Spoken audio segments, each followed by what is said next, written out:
ሰላም ጤና ይስጥልኝ እንዴት ናችሁ የፋና ረፋድ ፕሮግራም ተከታታዮች ማስተር ሄኖክ ኪዳነወልድ እባላለሁ የፊትነስ እና የኒውትሪሽን ባለሙያ ነኝ ዛሬ የምንገኘው በ90 ቀናት የሰሚት ብራንች ነው ከኔ ጋር የተወሰኑ ስለ ውፍረት መቀነስና ስለ ጡንቻ ግንባታ ከብዙ በጥቂቱ እንነጋገራለን ከኔ ጋር መልካም ቆይታ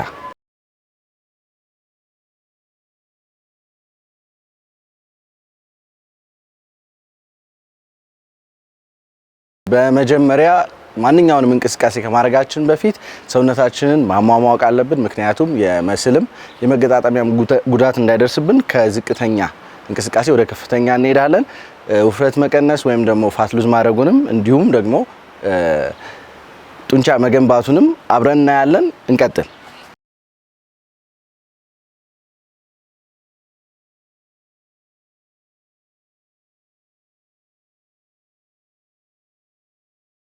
በፊት ዌት ሎስ ነበር የሚባለው አሁን ግን ዌት ሎስ ሲባል የሰውነታችንን ጡንቻም የሰውነታችንን ኒውትሪየንቶችም ሌሎችንም ስለሚቀንስ እሱ ሳይሆን በአሁን ሰዓት ፋት ሎስ ነው የምንለው ሶ ፋትን ሉዝ ለማድረግ ዋነኛ ማድረግ የሚኖርብን ነገር አመጋገባችንና የቀን እንቅስቃሴያችንን ማስተካከል ነው የሚሆነው አመጋገባችንን ከነበረን ለምሳሌ 70 ኪሎ ከሆነን ወይም 90 ኪሎ ከሆነን ኪሎአችን 70 ወይም ደግሞ 65 እንዲሆን ወደ 25 ወይም 35 ኪሎ መቀነስ ይጠበቅብናል ሶ ይሄንን ኪሎ ለመቀነስ አመጋገባችንና የአካል ብቃት እንቅስቃሴያችን ይወስናል ማለት ነው ሶ ፋታችንን ለመቀነስ ማድረግ ያለብን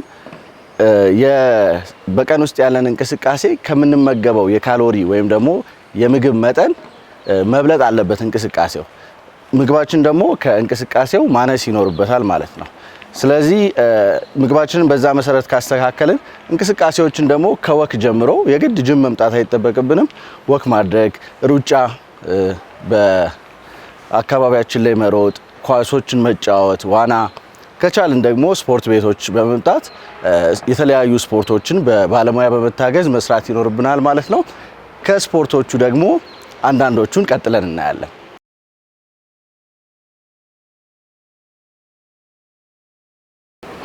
ይሄ ማሽን ከወገቤ በላይ ያለውን ሰውነቴን እንዲሁም ደግሞ ከወገቤ በታች ያለው ሙሉ ሰውነቴን ስለሚያሟሙቅልኝ በዚህኛው ማሽን እጀምራለሁ ማለት ነው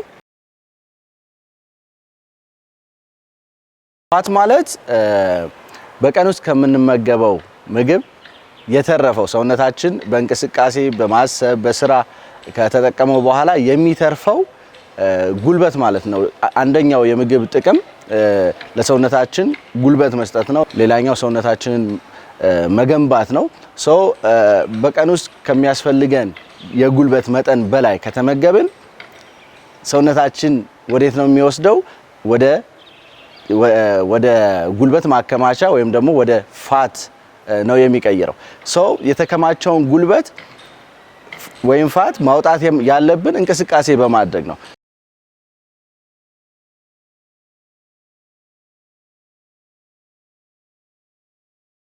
ፋት ወይም ደግሞ ይሄ ትርፍ ጉልበት የምንለው በሰውነታችን ክፍል ላይ በብዛት የሚከማቸው በሆዳችን አካባቢ ከእጃችን ኋላ እዚህ ብብታችን አካባቢና ከእግራችን ውስጥና ኋላ አካባቢ ነው የሚሆነውና እነዚህን ቦታዎች ፋት የሚከማችበት አንደኛው ምክንያት እንቅስቃሴ አልባ ስለሆኑ ነው ሶ እነዚህን የሰውነት ክፍሎች ወደ እንቅስቃሴ በማድረግ አካባቢው ላይ ያሉትን ፋት ወይም ትርፍ ጉልበት ማጥፋትና ማቃጠል እንችላለን ማለት ነው ቀጥለው ደግሞ እሱን አሳያችኋለሁ ያው ዋናው ዓላማ ትርፍ ጉልበት ነው ስላልን ይሄንን የተከማቸ ጉልበት ማውጣት ስላለብን ከበድ ጠንከር ያሉ እንቅስቃሴዎችን የጤና ችግር ከሌለብን ብንጠቀም በፍጥነት ፋታችንን ወይም ደግሞ የተከማቸውን ጉልበት ማስወጣትና ማቃጠል እንችላለን አንደኛው ስሊድ ነው ሶ እዚህ ጋር ክብደቶችን አድርገን ሙሉ ሰውነታችንን ያሰራል ከእግራችን እስከ እጃችን የሚደርሰውን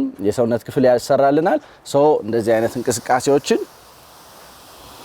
መስራት ያስፈልጋል ማለት ነው አሁን ከፍተኛ ጉልበት ነው ከሰውነቴ እየተጠቀመ ያለው ይሄንን ስሊድ ለመግፋት ሶ ጉልበት ወጣ ማለት ቅድም እንደነገርኳችሁ የተከማቸው በፋት መልክ የተቀመጠው ስብ ይወጣል ማለት ነው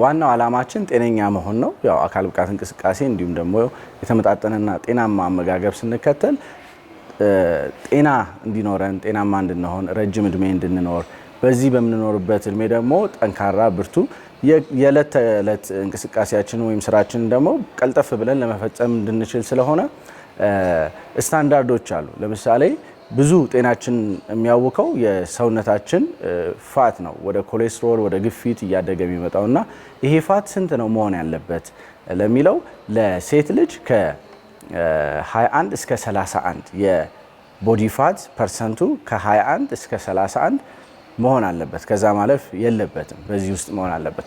ለወንድ ልጅ ደግሞ ከ14 እስከ 24% መሆን ይገባዋል። ይሄ ፋት ማለት ነው። የቦዲ ፋታችን ወይም ደግሞ የሰውነት ስባችን በዚህ ሬንጅ ውስጥ ነው መሆን ያለበት። የጡንቻ መጠናችን ደግሞ ለወንድ ልጅ ከ40 እስከ 44% መሆን አለበት። ለሴት ልጅ ደግሞ ከ30 እስከ 33% ቢሆን ጥሩ የበረታ ቅርጹንም የጠበቀ የሰውነት ተክለ ቁመና ይኖረናል። እነዚህን ነገሮች ደግሞ ለማሳካት ቅድም ያሳየዋችሁን እንቅስቃሴዎችና ሌሎችንም እንቅስቃሴዎች ጨምራችሁ ስፖርትን የህይወት ዘይቤያችሁ በማድረግ ጤናችሁን መጠበቅ፣ ተክለ ቁመናችሁን ማስተካከል፣ ኮንፊደንሳችሁን መጨመር ትችላላችሁ።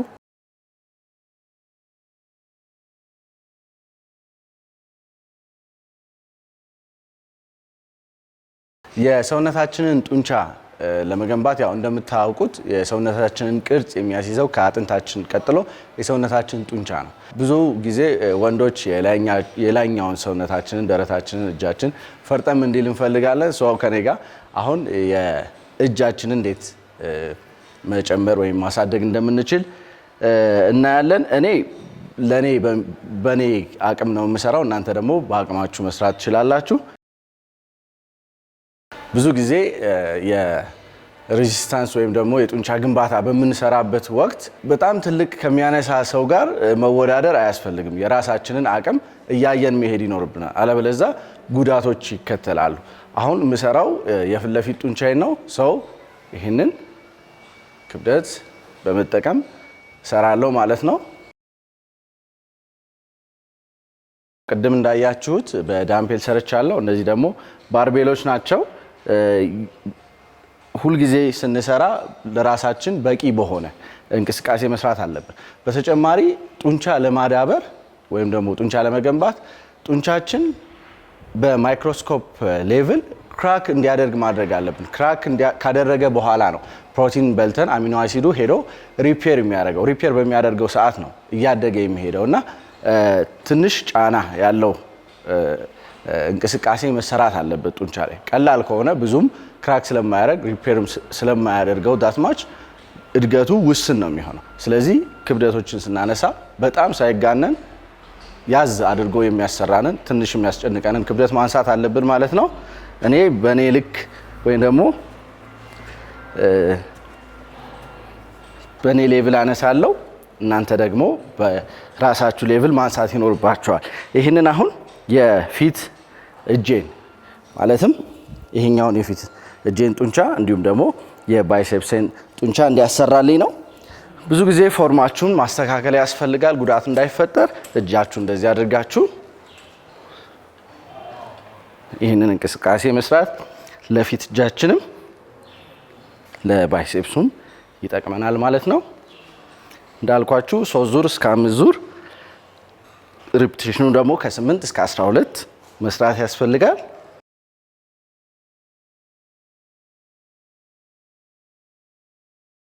ይሄኛው ደግሞ ስኳት ይባላል። እንዳልኳችሁ ፋትን ሉዝ ለማድረግ ብዙ አቅም ስለሚጠይቀን ብዙ ጉልበት ስለሚወስድ ከሰውነታችን ፋት ሉዝ ለማድረግ ይረዳናል።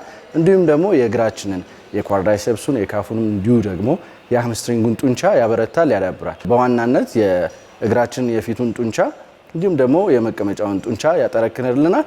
በዚህ መልክ ይህንን መስራት እንችላለን ማለት ነው።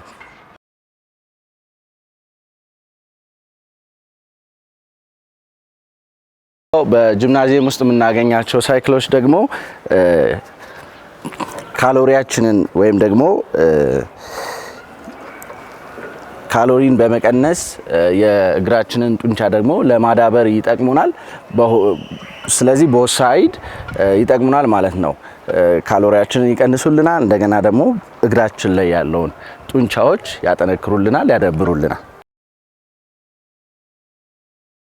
በጣም ቀጭን የሆኑ ሰዎች መስላቸውን ለመጨመር ከፈለጉ ማድረግ የሚኖርባቸው ሁለቱ ነው። አሁንም የአካል ብቃት እንቅስቃሴው ሞር የስትሬንግዝ እንቅስቃሴ ወይም ደግሞ የጡንቻ ግንባታ እንቅስቃሴ ማድረግ እንዲሁም ደግሞ አመጋገባቸውን ማስተካከል ሞር ፕሮቲን ሰውነት ገንቢ ምግቦችን መመገብ ይጠበቅባቸዋል።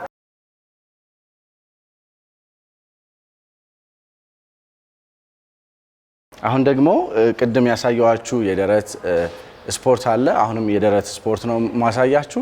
የደረት ጡንቻ 3 ነው፣ የላይኛው፣ የመካከለኛውና የታችኛው ነው።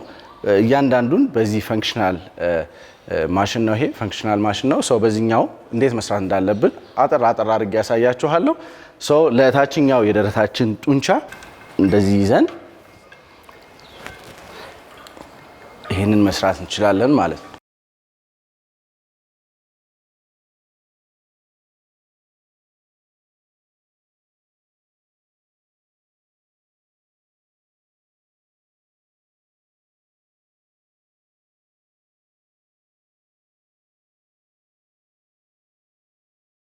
ማሽን ስፖርት ቤት መስራት የምንችል ያው በተለያዩ ማሽኖች መስራት እንችላለን። ዛሬ ከብዙዎቹ ጥቂቶቹን ነው ያየነው። በቀጣይ ደግሞ ሌሎቹን ማሽኖች እናያለን።